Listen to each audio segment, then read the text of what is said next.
Under a graduated vesting schedule, what is the maximum amount of time participants must contribute to a defined benefit plan before becoming fully vested in the employer contributions?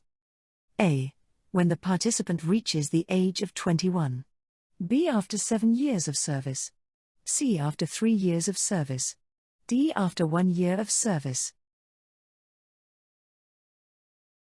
The answer is B. The term vesting refers to the point at which employees own the contributions their employer has made to their pension plan. ERISA has established vesting requirements, which apply only to the funds which are contributed by the employer, as any funds contributed by the employee are 100% owned by the employee. Vesting can be either immediate or delayed. In this example, the vesting is delayed using a graduated schedule. The key piece of information is the plan type, as this determines what vesting schedule to use. Currently, a qualified defined benefit plan must allow for at least 20% vesting after 3 years, and 20% each year after that, with plan participants achieving full vesting after 7 years of service.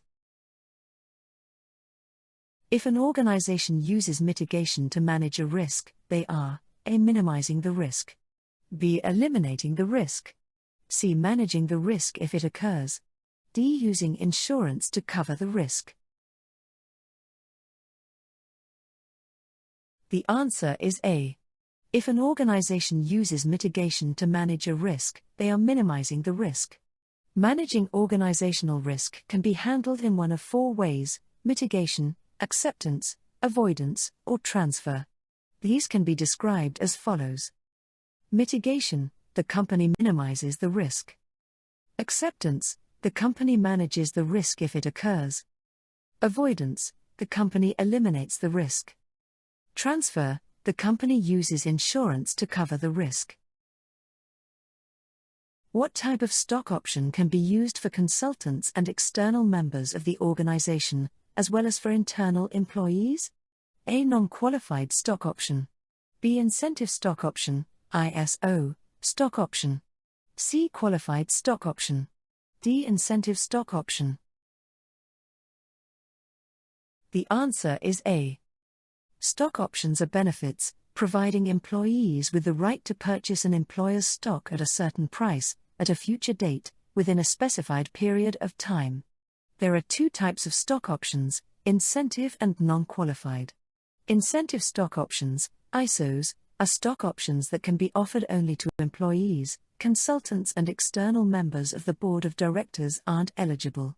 Non-qualified stock options can be used for consultants and external members of the board of directors, as well as for employees. According to the Older Workers Benefit Protection Act, when a group of employees are involved, employees age 40 and older must be given how many days to decide if they want to waive their rights to make claims under the Act? A. 7. B. 21. C. 30. D. 45. The answer is D. The Older Worker Benefit Protection Act was passed by Congress in 1990 in response to a Supreme Court decision that placed limitations on the Age Discrimination in Employment Act, ADEA. The OWBPA amends the ADEA to include a prohibition on discrimination against older workers in all employee benefit plans, unless any age-based reductions are justified by significant cost considerations. One of the components required for employees to waive their rights is when a group of employees is involved. Employees age 40 and older must be given 45 days to consider their decision. In individual cases, this time frame is reduced to 21 days. The Hay system of classification was developed in 1943 by Edward Hay. Under this classification method, there is a complex point system that evaluates jobs according to 3 factors. What are the 3 factors? A. Education, training, and experience. B. Knowledge, problem solving, and accountability. C. Knowledge, skills, and abilities. D. Learning, observing, and doing. The answer is B.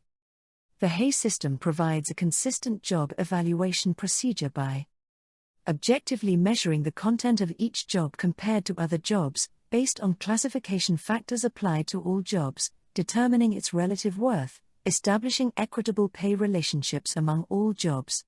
The HAY system uses a complex point factor system, in which jobs are evaluated using 3 factors: knowledge, problem solving, and accountability.